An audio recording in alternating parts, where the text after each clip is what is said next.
ভয়াবহ বন্যায় মাত্র এক রাতেই শেষ হয়ে গেছে সারা জীবনের স্বপ্ন। ৬ লাখ টাকার ঋণ নিয়ে মাছ চাষ করেছিলেন কৃষক জহির মিয়া, কিন্তু ভয়াবহ বন্যার স্রোত মুহূর্তেই ভাসিয়ে নিয়ে গেছে সবকিছু।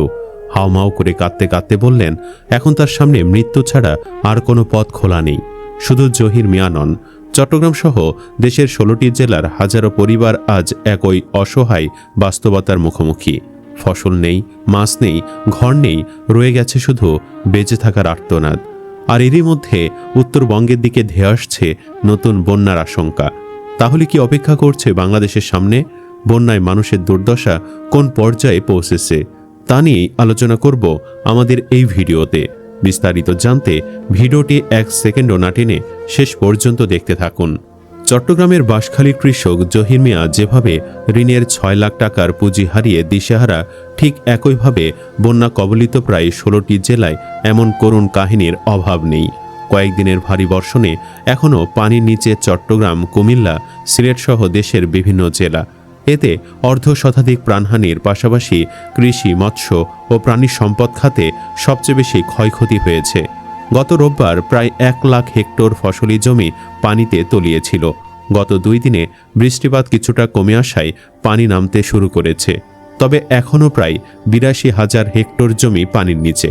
বন্যার পানিতে মাছের খামার ও পুকুর ভেসে যাওয়ায় এ খাতে ৪০৭ কোটি টাকার বেশি ক্ষতি হয়েছে। প্রাণী সম্পদ খাতে ক্ষতির পরিমাণ ১৮১ কোটি টাকার বেশি। সব মিলে মৎস্য ও প্রাণী সম্পদ খাতে ক্ষতির পরিমাণ দাঁড়িয়েছে প্রায় ৫৮৮ কোটি টাকা। বন্যায় সবচেয়ে বেশি ক্ষতিগ্রস্ত হয়েছে আউশ ধান। কৃষি সম্প্রসারণ অধিদপ্তরের তথ্য অনুযায়ী এখনও প্রায় ৫৩,০০০ হেক্টর জমির আউশ ধান পানিতে তলিয়ে আছে। ক্ষতিগ্রস্ত হয়েছে প্রায় ৯,০০০ হেক্টর আমনের বীজতলা এবং ২০,০০০ হেক্টরের বেশি সবজির জমি। তবে আর্থিক ক্ষতির হিসাব এখনও চূড়ান্ত করা হয়নি।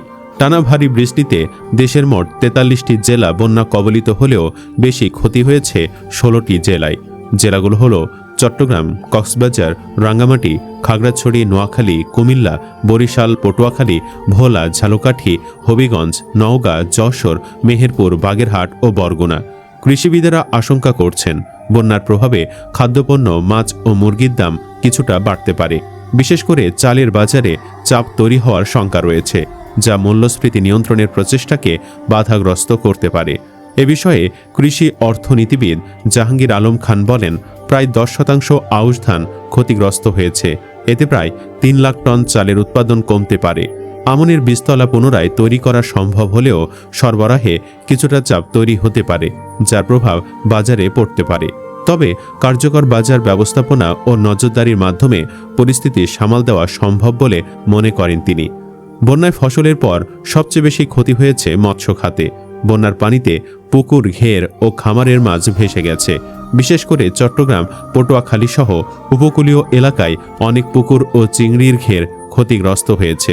কুমিল্লা ও রাজশাহী অঞ্চলেও পুকুরে পানি ঢুকে মাছ বেরিয়ে গেছে।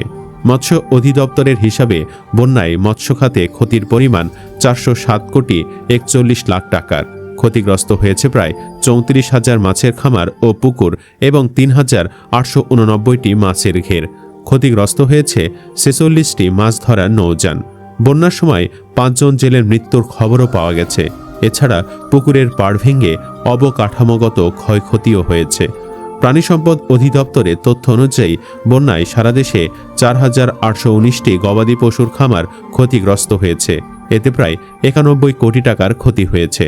এছাড়া ৭,০০০-এর বেশি হাঁস মুরগি ক্ষতিগ্রস্ত হয়েছে এবং মারা গেছে ২,৫০০-এর বেশি। এ খাতে ক্ষতির পরিমাণ প্রায় ৪০ কোটি টাকা। পাশাপাশি প্রায় ১২,০০০ টন দানাদার পশু খাদ্য নষ্ট হয়েছে। ক্ষতিগ্রস্ত হয়েছে খড় ও ঘাসের ক্ষেত। সব মিলিয়ে প্রাণী সম্পদ খাতে ক্ষতির পরিমাণ দাঁড়িয়েছে ১২০ কোটির বেশি। বন্যা কবলিত এলাকায় মানুষের পাশাপাশি পশুখাদ্যের সংকটও দেখা দিয়েছে বলে জানিয়েছেন সংশ্লিষ্ট ব্যক্তিরা। কৃষি অর্থনীতিবিদ জাহাঙ্গীর আলম খান বলেন, খামারি ও মৎস্য চাষিদের দ্রুত নগদ সহায়তা প্রয়োজন। বন্যার কারণে গ্রামীণ অর্থনীতি ও কর্মসংস্থানে নেতিবাচক প্রভাব পড়ছে। তিনি আরও বলেন, সরকারকে পশুখাদ্যের সরবরাহ বাড়াতে হবে। একই সঙ্গে সরকারি উদ্যোগের পাশাপাশি বেসরকারি খাতকেও ত্রাণ সহায়তায় এগিয়ে আসার আহ্বান জানান তিনি। কৃষি সম্প্রসারণ অধিদপ্তরের মহাপরিচালক মোহাম্মদ আব্দুর রহিম বলেন, সবচেয়ে ক্ষতিগ্রস্ত 7টি জেলায় বিশেষ প্রণোদনা দেওয়ার উদ্যোগ নেওয়া হচ্ছে। আমরা মাঠ পর্যায়ে পরিস্থিতি পরিদর্শন করছি এবং ক্ষতিগ্রস্ত কৃষকদের তালিকা প্রস্তুত করা হচ্ছে। এদিকে বন্যায় বিশেষ করে বললে শুধুমাত্র চট্টগ্রাম জেলাতেই 10,000 বসতঘর আংশিক এবং 7,000 ঘর সম্পূর্ণ ক্ষতিগ্রস্ত হয়েছে। এছাড়া 405টি শিক্ষা প্রতিষ্ঠান, প্রায় 1,492 কিলোমিটার সড়ক এবং 169টি সেতু ও কালভার্ট ক্ষতির মুখে পড়েছে। দুর্যোগে প্রাণ হারিয়েছেন 16 জন। ক্ষতিগ্রস্তরা বলছে, বন্যা তাদের সহায় সম্বল সব কেড়ে নিয়েছে। নতুন করে ঘর নির্মাণ করার ক্ষমতা আর তাদের নেই। এখন খোলা আকাশের নিচে অবস্থান করা ছাড়া তাদের আর কোনো উপায় নেই। বন্যা চলাকালে জেলার বিভিন্ন এলাকায় 670টি আশ্রয়কেন্দ্র চালু করা হয়। স্বাস্থ্যসেবা নিশ্চিত করতে 245টি মেডিকেল টিম গঠন করা হয়। বর্তমানে পানি নেমে যাওয়ায় আশ্রয় কেন্দ্রে থাকা সব মানুষ নিজ নিজ বাড়িতে ফিরে গেছেন। ক্ষতিগ্রস্তদের সহায়তায় জেলা প্রশাসনের পক্ষ থেকে চাল, নগদ অর্থ, শুকনো খাবার, শিশু খাদ্য, গোখাদ্য, ঢেউটিন এবং গৃহ নির্মাণ অনুদান সহ বিভিন্ন ধরনের ত্রাণ সামগ্রী বিতরণ করা হয়েছে। পাশাপাশি ভবিষ্যতে যে কোনো জরুরি পরিস্থিতি মোকাবেলার জন্য পর্যাপ্ত ত্রাণ সামগ্রী মজুত রাখা হয়েছে। জেলা তথ্য অফিস জানিয়েছে, বন্যা পরবর্তী সময়ে স্বাস্থ্য ঝুঁকি মোকাবেলায় সচেতনতামূলক কার্যক্রম জোরদার করা হয়েছে। মানুষকে নিরাপদ স্থানে অবস্থান, বিশুদ্ধ পানি ব্যবহার, স্বাস্থ্যবিধি মেনে চলা, সাপের কামড় থেকে সতর্ক থাকা এবং ডেঙ্গু প্রতিরোধে প্রয়োজনীয় নির্দেশনা দেওয়া হচ্ছে। এদিকে চট্টগ্রাম বিভাগের ভয়াবহ বন্যার থাবা থেকে মুক্তি পেতে না পেতেই আরও একটি বন্যা ধেয়ে আসছে উত্তরবঙ্গের দিকে। উত্তরাঞ্চলের কয়েকটি জেলায় আবারও বন্যার আশঙ্কা দেখা দিয়েছে। পানি উন্নয়ন বোর্ডের বন্যা পূর্বাভাস ও সতর্কীকরণ কেন্দ্র জানিয়েছে, আগামী 72 ঘণ্টায় তিস্তা, ধরলা ও দুধকুমার নদীর পানি বৃদ্ধি পেতে পারে। এর ফলে রংপুর বিভাগের 5 জেলার বন্যার পরিস্থিতির সৃষ্টি হবে। শুক্রবার প্রকাশিত বন্যা পূর্বাভাসে বলা হয়েছে, গত 24 ঘণ্টায় তিস্তা, ধরলা ও দুধকুমার নদীর পানি কিছুটা কমলেও আগামী 3 দিনের মধ্যে আবারও পানি বাড়তে পারে। এতে লালমনিরহাট, নীলফামারী, রংপুর, গাইবান্ধা ও কুড়িগ্রাম জেলা নিম্নাঞ্চল প্লাবিত হওয়ার ঝুঁকি তৈরি হয়েছে। পাউবোর সতর্ক বার্তায় বলা হয়, আগামী 72 ঘণ্টায় এসব জেলার তিস্তা, ধরলা ও দুধকুমার নদীর সংলগ্ন নিচু এলাকায় কোথাও কোথাও স্বল্পমেয়াদী বন্যা দেখা দিতে পারে। স্থানীয় প্রশাসন ও নদী তীরবর্তী বাসিন্দাদের সতর্ক থাকার পরামর্শ দেওয়া হয়েছে। এছাড়া আগামী 5 দিনে ব্রহ্মপুত্র, যমুনা নদীর পানি কুড়িগ্রাম, গাইবান্ধা, জামালপুর ও বগুড়ার কয়েকটি স্থানে সতর্ক সীমার কাছাকাছি পৌঁছাতে পারে। এতে নদী তীরবর্তী নিম্নাঞ্চলের কিছু এলাকা প্লাবিত হওয়ার আশঙ্কা রয়েছে। অন্যদিকে সিলেট অঞ্চলের বন্যা পরিস্থিতিও এখনও পুরোপুরি স্বাভাবিক হয়নি। পূর্বাভাসে বলা হয়েছে, আগামী 24 ঘণ্টায় সিলেট ও সুনামগঞ্জ জেলার সুরমা, কুশিয়ারা নদী সংলগ্ন নিম্নাঞ্চলের বন্যা পরিস্থিতি মোটামুটি স্থিতিশীল থাকতে পারে। তবে কুশিয়ারা নদীর পানি এখনও কয়েকটি পয়েন্টে বিপদসীমার ওপরে রয়েছে। সিলেটের ফেঞ্চুগঞ্জ পয়েন্টে নদীর পানি বিপদসীমার 34 সেন্টিমিটার এবং সুনামগঞ্জের মারকুলি পয়েন্টে 16 সেন্টিমিটার ওপর দিয়ে প্রবাহিত হচ্ছে।